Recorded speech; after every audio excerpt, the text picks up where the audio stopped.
ఇదన్న సరదాగా చెప్పట్లా. ఈ స్టేట్మెంట్ని సబ్స్టాన్షియేట్ చేయడానికి చిన్న ఉదాహరణ. ఈ మధ్యన ఒక యువ నాయకుడు అన్న మాటలు, సనాతన ధర్మం ఒక వైరస్, దాన్ని అంతం చేస్తాం. మీరు ఇలాంటి స్టేట్మెంట్స్ ఒక ఇస్లాం మీద జరిగితే వెంటనే దేశంలో ఉన్న కోర్టులన్నీ స్పందిస్తాయి, నిర్దాక్షిణ్యంగా శిక్షిస్తాయి. కానీ సనాతన ధర్మాన్ని బూతులు తిట్టండి, శ్రీరామచంద్రమూర్తిని పాదరక్షలతో కొట్టండి, అమ్మవారిని తిట్టండి, సరస్వతి అమ్మవారిని ఏదైనా చేయండి, ఒక్క కోర్టులు భయపడతాయి కోర్టులు కూడా.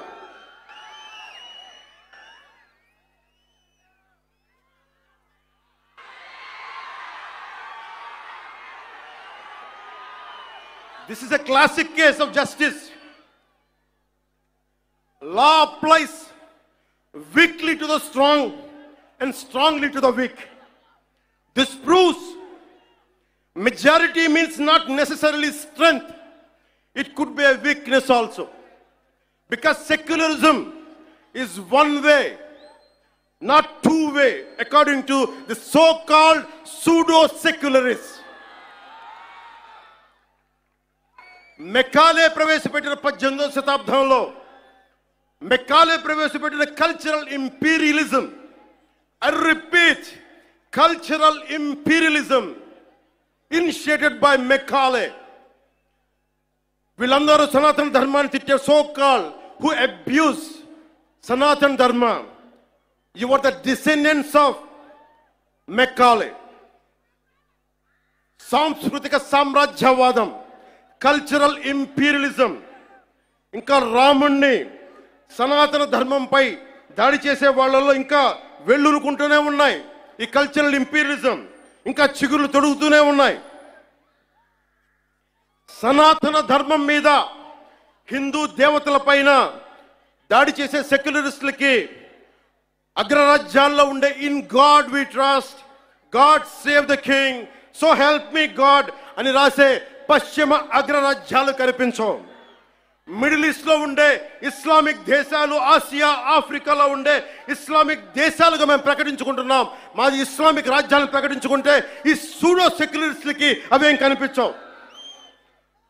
తూర్పు పాకిస్తాన్ 1971లో లిబరేషన్ ఆఫ్ బంగ్లాదేశ్ యుద్ధంలో 3630 మంది దేశ సైనికులు చనిపోయారు, 856 గాయపడ్డారు, 213 మంది ఈ రోజుకి అచూకు లేదు. దానిని మనం రక్తంతో దానికి విమోచన కల్పిస్తే, బంగ్లాదేశ్కి అవతరించే సహాయం మనం చేస్తే, అది ఇస్లామిక్ రాజ్యంగా ప్రకటించుకుంటే దానికి సూడో సెక్యులరిస్టులు ఏం మాట్లాడరు. అక్కడ ఉన్న హిందువులు దుర్గా పూజ చేసుకోకూడదు, వారం రోజులు వెళ్ళిపోవాలంటే ఒక్క సూడో సెక్యులరిస్టులు మాట్లాడరు, ఒక్కళ్ళు మాట్లాడరు. ఒక్క సూడో సెక్యులరిస్ట్ వాదులు ఒక్క నోరు మెదపరు. ఎందుకంటే నోరెత్తకూడదు, నోటికి తాళాలు వేయడానికి చట్టాలు ఉన్నాయి. మనం చెప్పామనుకోండి, మనం మాట్లాడకూడదు, మన నోట్లు లాక్ చేయడానికి తాళాలు ఉన్నాయి, చట్టాలని. మౌనంగా పళ్ళ బిగున బాధని సగటు భారతీయుడు అణుచుకుంటూ భరించాలి. దీనికి కారణాలు అనేకం. మొదటిది, మన సమాజంలో ఐక్యత లేకపోవటం, కులాలు, సాంస్కృతిక ప్రాంతీయ విభేదాలు ఉండటం, పిరికితనాన్ని మంచితనం అనుకోవటం, చేతగానితనానికి సహనం అని పెట్టుకోవటం భారతదేశ సంస్కృతిలో మూల లక్షణాలు అయిపోయినాయి. When anyone says from Kashmir to Kanyakumari, whoever are abusing Sanatana Dharma, they're getting away with it. Only and because of the reason is in Bharatiya society, in Bharatiya landscape, we don't have the unity, we don't have the integrity. As we are divided by caste, we are divided by region, we are divided by linguistic abilities. And that's what the reason is. Now the time has come. Let us all come together. దేశం మొత్తం శ్రీరాముడిని పూజిస్తుంది, కానీ శ్రీరాముడిని పాదరక్షలతో కొట్టి ఊరేగింప తీసుకెళ్తే చూస్తూ ఊరుకుంటాం. గదుల్లో కూర్చొని ఏడుస్తాం.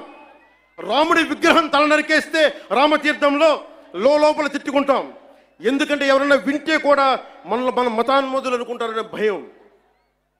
రాముడు ఉత్తరాది దేవుడు, ఆర్యుడు అనే తప్పుడు సిద్ధాంతాన్ని మనకి ముందు తీసుకెళ్తా ఉంటారు. మనం భయంతో మాట్లాడం. చెప్పాలా, ఈ దేశం మూల సంస్కృతికి వెన్నెముక శ్రీరాముడు.